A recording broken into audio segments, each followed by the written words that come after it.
These are the 5 worst losses of the Carlton Football Club since the year 2000. Joining me, there is no one else I wanted to talk about this because he has lived the pain of all Carlton fans right in front of our eyes. Anyway, you know him from before the game, front bar, SEN Drive. Andy Maher, thank you so much for joining us. Danny McGinley, lovely to be here. A painful jumping off point to commence this with, but nonetheless, it's been therapeutic and cathartic and all of those things. I must say, you must be, as a Carlton fan, there must be a real BCAD, as in you had so much joy for so many years, and ever since turn of the century, nothing but pain. Well, I'm in that absolute demographic sweet spot because I'm old enough to remember the 70s, 80s and into the early 90s. I remember what that felt like.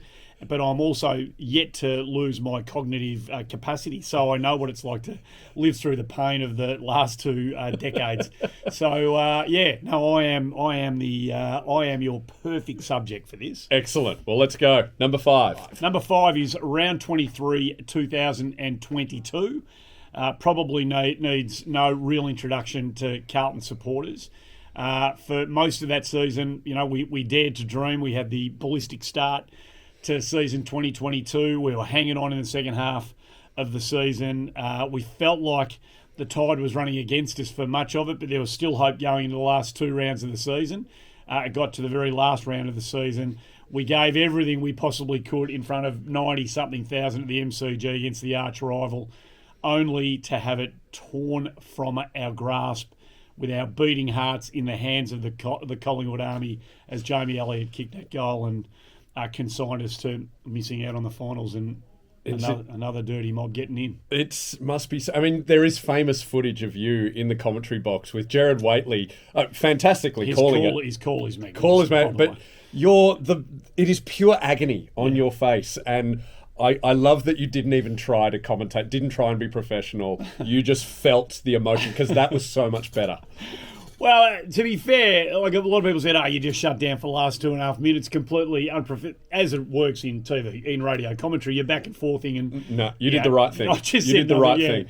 So it was to have it there and to have it taken away is the worst way that these things can take place. So, round 23, 2022 is definitely number 1 on my list. All right, that's the worst. That's the worst. I was starting at that. Okay, sorry, that's number 1. There we go. I actually haven't done these in ranking order for you, but that will sit above and beyond all others. Yeah, it is quite a cruel thing that I'm doing of getting you to rank. It'd be like if I stabbed you with a pen and then a stick, and I'm like, which of these hurts more? Yeah, exactly right. Exactly. Right, so is this number 2 or number 4? Number 2. All right. Still in on him. Number 2. Yeah, a week before that, round 22, 2022. Of course, we've already talked about the Collingwood loss. That was exacerbated by the fact that the week before we could have booked our finals ticket had we beaten Melbourne, of course. So we got 2 red-hot teams we've got to play against the last 2 weeks. Most people thought we couldn't stand up. They were proven right. But very much like the week after, we had that game in the palm of our hand. Well, certainly from a competitive perspective, it could have gone either way. Did everything you could possibly do and then kind of cocked it up with some really sort of panicked and bad footy late. Some really bad decisions from a couple of players and a couple of skill errors. But it was more the kind of panic that seemed to set in just as the moment presented itself for us. And as I've explained in the lead up to the round 23 game, it was that season where we were hanging on to the hope, having built our hopes up so dramatically in the first half of the season that was a very cruel twist of the knife. Would it have been, because the week after, obviously, number 1, Collingwood, those fans are going to be horrible to you. Were the Demons fans even slightly sympathetic? Because they've gone through heaps as well. I don't know. I don't know how they felt about us. I don't care. We know how we felt, and no empathy or sympathy or shared kind of, we know the experience you're going through could help ease the pain that Carlton supporters were feeling in weeks back to back. At the end of 22, it was grim stuff. Yeah, that was a stupid question by me. Right. The number 3 worst loss of the Carlton Footy Club since 2000. No finals. No, you can split hairs at this stage, but I'm going to go with round 22, 2008. It's the famous Fev game where... Yeah. I love you call it the Fev game. It's not the Buddy and Fev game. No. Well, in fact, there's Brendan Favola features in a few of these subjects, which will reveal themselves in the fullness of time. But it's a famous game under the roof. Favola's, having a great season. Franklin's having a great season. It's the shootout of the big full forwards. There's a prospect that they're both going to kick 100 goals. Has that ever happened in any other game? Two people getting 100? I mean, it's also the last time probably we'll ever see 100 goals in a season, it seems. With the current style of football being played. Surely it's happened at some stage down the track, but I don't know of one if it has in fact happened, and it didn't happen on this day. Franklin gets to kick his 100, of course, and then Hawthorn had just given us an absolute caning, as they made fun of doing to us for a little while there. And Alistair Clarkson, in all his miserable glory, decided, well, my man's got the 100, their man's not going to get it. So they just swamped that into the ground and kept Favola, who'd had a great game, by the way, played fantastically well, kept him away from that final goal that would have gone into the three figures, and he was stranded on 99. And, it was a dirty, dirty night. The only saving grace from the whole thing was that I met a girl in a bar in Richmond after that game. Was that the night? Who went on to become my wife and the mother of my 3 children. So there was a silver lining, I suppose. Oh, yeah. Not I suppose. There was a silver lining. So, yes. I was going to ask, because your wife is the number 1 ticket holder at Hawthorn. Yes, you live in a mixed marriage. Yes, we do. And have you ever, obviously that's a magical night because you met, but surely there's tension about the match. Yeah, I don't really talk about it often. I'm sort of suppressing the grief that that night has, from a football perspective, has presented to me. But it was a tough night. I mean, Hawthorn just were merciless to Carlton through a long period of time there, and that was a dirty night. The number 4 worst lost for Carlton. Okay, round 10, 2004. Brendan Favola features again in this game. There was a period where St Kilda were just routinely eviscerating Carlton. It was under the Grant Thomas regime where they were high scoring. And there was a period there, I won't remember the rounds, but they were in and around that sort of 2004 period that we're talking about here, where through a 4-game period, I think the combined losing margin that Carlton sustained in those 4 games at the hand of St Kilda was about 400 points. Ooh. It was about, don't hold me to it, but it was in that 350 to 400 point range. So they just brutalised us. And this particular day, Fraser Gehrig was running amok.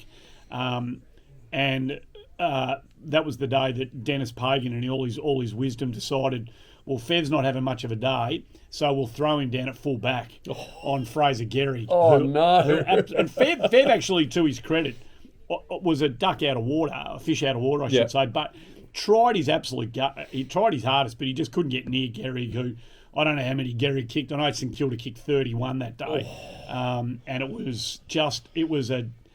was a heartbreaking, devastating, upside down, out of body experience that I'm actually getting. I can feel talking about it to you right now is taking me back to how I felt watching it that day, which I just felt sick the whole afternoon. It always feels like, because Carlton were dominant for so many decades, that when you do have a downtime, and little clubs like St Kilda get revenge, you are paying overs. It's like this is for my father. This is for my father's father. Yeah, all of that is so true, because we did eviscerate St Kilda. They would come to Princes Park, and Carlton would hand them some awful hiding. So, there was probably a bit of that in what they were dishing out on that particular afternoon, for sure.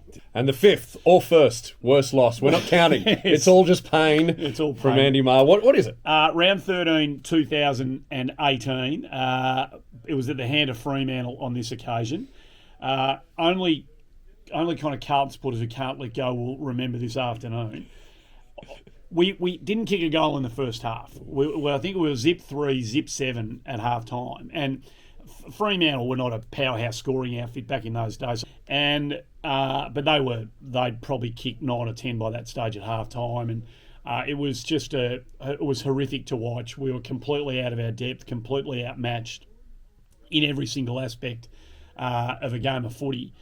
And at one stage, which was revealed post-match, Ross Lyon sent the runner out probably halfway through the third quarter, and he sent the runner out to his team, and he just sort of ran around the ground. And the message wasn't tactical. The message to his players was just start running around a bit more to keep yourself warm. Oh, that. Yeah. Oh, that is vindictively cruel. Yeah. Oh. So our boys were giving them so little to chase and to do that their coach sends out the message, hey, tell the boys to start running up and down on the spot a bit because we don't want to ping in a muscle in case they actually accidentally have to sprint for something at some stage. So when we found it, so the loss was hard enough to stomach anyway, and when you found out afterwards that that was a message that had been sent out, if in fact it was a message that had been sent out, was you talk about twisting of the knife. Yeah, that's cruel in under nines. Yeah, no, and that's Andy's list. What did he get right? What did he get wrong? If you're a Collingwood, Essendon, Richmond fan who's just been watching this for Schadenfreude, I hope you've enjoyed it. But Carlton fans, tell us what has hurt you as well. And don't forget, listen to Andy every day on SEN Drive, Front Bar. Anything else you should plug? No, that'll do. That'll do. Yep. Great, do it.